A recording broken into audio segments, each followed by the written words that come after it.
Chapter 11. Who Stole the Tarts? The King and Queen of Hearts were seated on their throne when they arrived, with a great crowd assembled about them, all sorts of little birds and beasts, as well as the whole pack of cards. The knave was standing before them, in chains, with a soldier on each side to guard him, and near the king was the white rabbit, with a trumpet in one hand, and a scroll of parchment in the other. In the very middle of the court was a table, with a large dish of tarts upon it.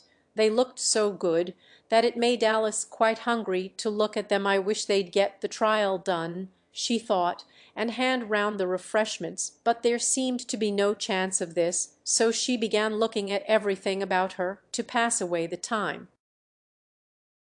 Alice had never been in a court of justice before, but she had read about them in books, and she was quite pleased to find that she knew the name of nearly everything there.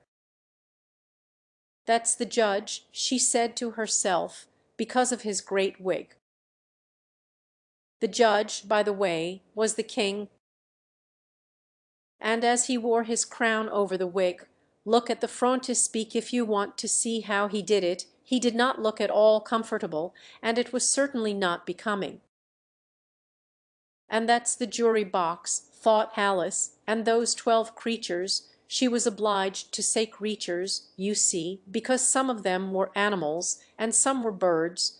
"I suppose they are the jurors." She said this last word 2 or 3 times over to herself, being rather proud of it, for she thought, and rightly too, that very few little girls of her age knew the meaning of it at all.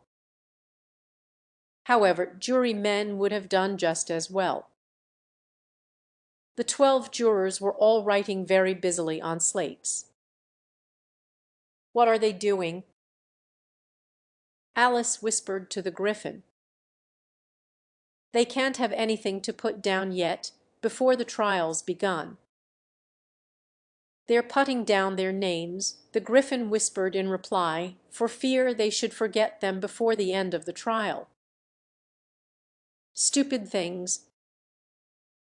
Alice began in a loud, indignant voice, but she stopped hastily, for the white rabbit cried out, "Silence in the court!" And the king put on his spectacles and looked anxiously round to make out who was talking. Alice could see, as well as if she were looking over their shoulders, that all the jurors were writing down stupid things on their slates, and she could even make out that one of them didn't know how to spell stupid, and that he had to ask his neighbour to tell him. "A nice muddle their slate'll be in before the trial's over," thought Alice. One of the jurors had a pencil that squeaked. This, of course, Alice could not stand, and she went round the court and got behind him, and very soon found an opportunity of taking it away. She did it so quickly that the poor little juror, it was Bill, the lizard, could not make out at all what had become of it. So, after hunting all about for it, he was obliged to write with one finger for the rest of the day, and this was of very little use, as it left no mark on the slate.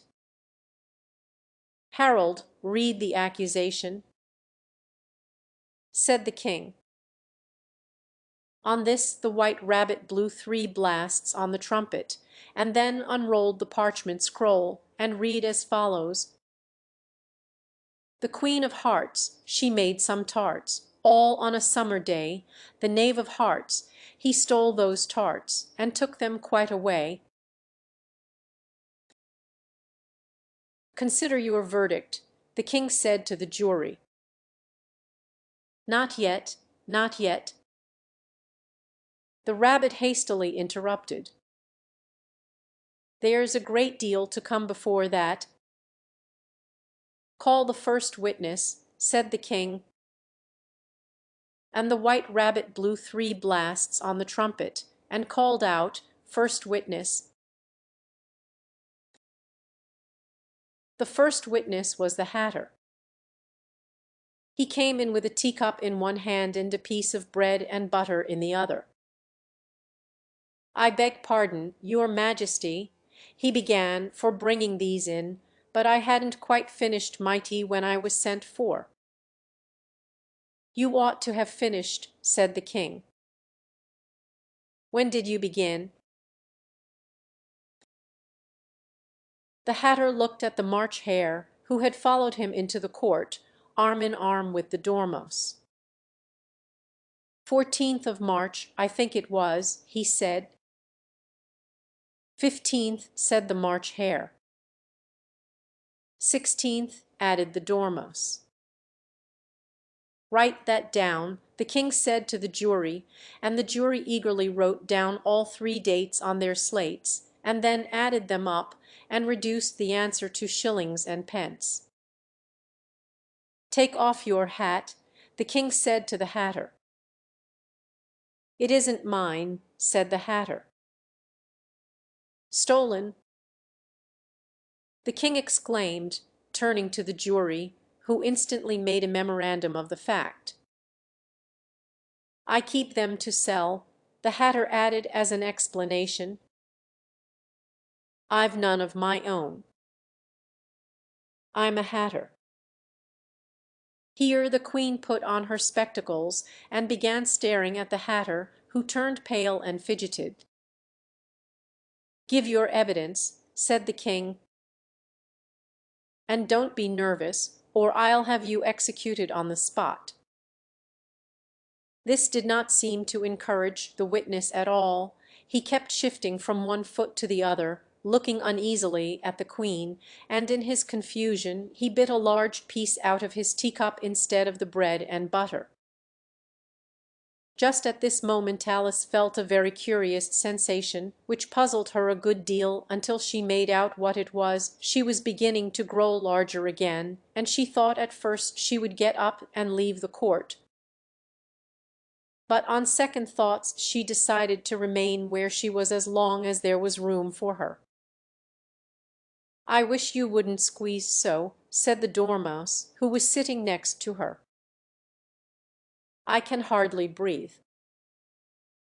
"I can't help it," said Alice very meekly, "I'm growing." "You've no right to grow here," said the Dormouse. "Don't talk nonsense," said Alice more boldly, "you know you're growing too." "Yes, but I grow at a reasonable pace," said the Dormouse, not in that ridiculous fashion, and he got up very sulkily and crossed over to the other side of the court. All this time the queen had never left off staring at the hatter, and, just as the Dormouse crossed the court, she said to one of the officers of the court, "Bring me the list of the singers in the last concert," on which the wretched hatter trembled so that he shook both his shoes off. "Give your evidence," the king repeated angrily, "or I'll have you executed, whether you're nervous or not."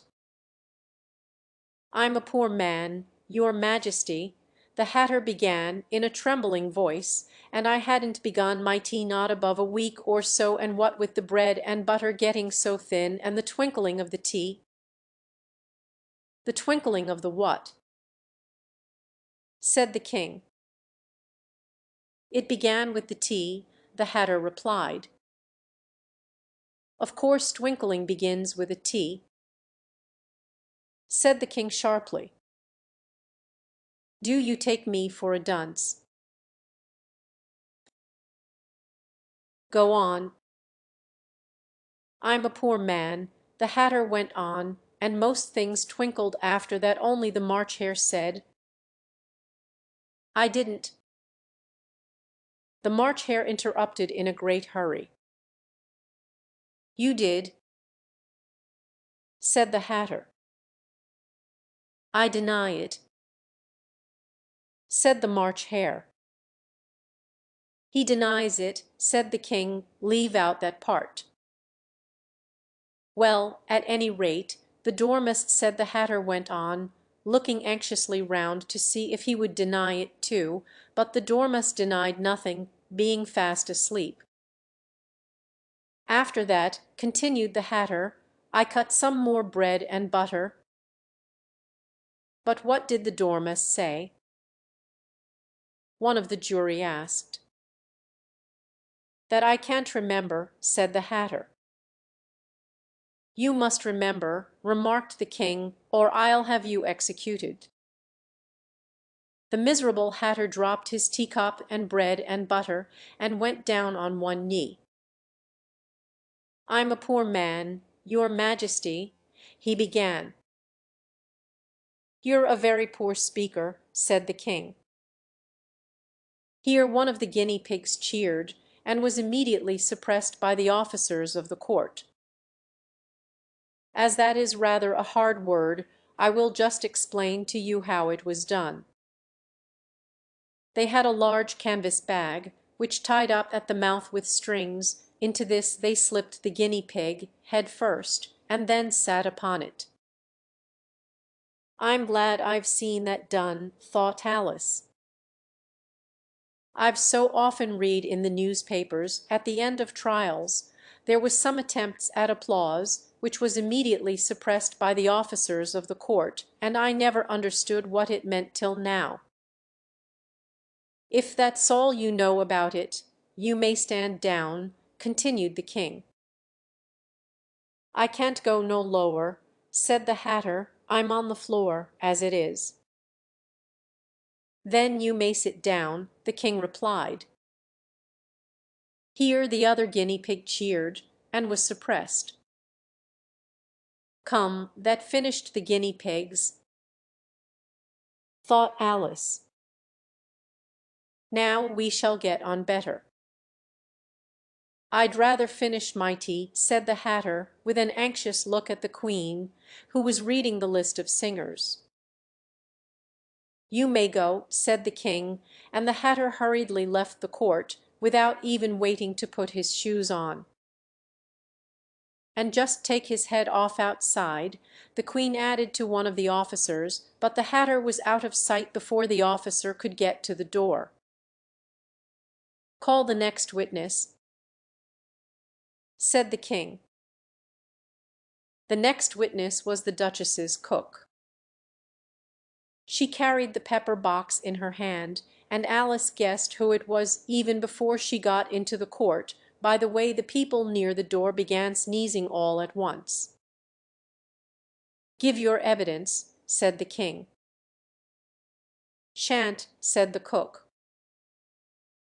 The king looked anxiously at the White Rabbit, who said in a low voice, Your Majesty must cross-examine this witness.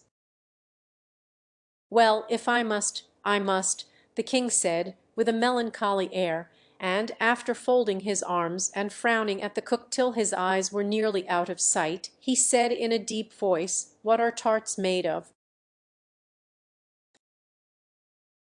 Pepper, mostly, said the cook. Treacle, said a sleepy voice behind her. Collar that dormouse, the Queen shrieked out. Behead that dormouse. Turn that dormouse out of court. Suppress him. Pinch him. Off with his whiskers. For some minutes the whole court was in confusion, getting the dormouse turned out, and by the time they had settled down again, the cook had disappeared. Never mind, said the king, with an air of great relief. Call the next witness, and he added in an undertone to the Queen, Really, my dear, you must cross-examine the next witness. It quite makes my forehead ache. Alice watched the White Rabbit as he fumbled over the list, feeling very curious to see what the next witness would be like, for they haven't got much evidence yet, she said to herself. Imagine her surprise when the White Rabbit read out, at the top of his shrill little voice, the name Malice,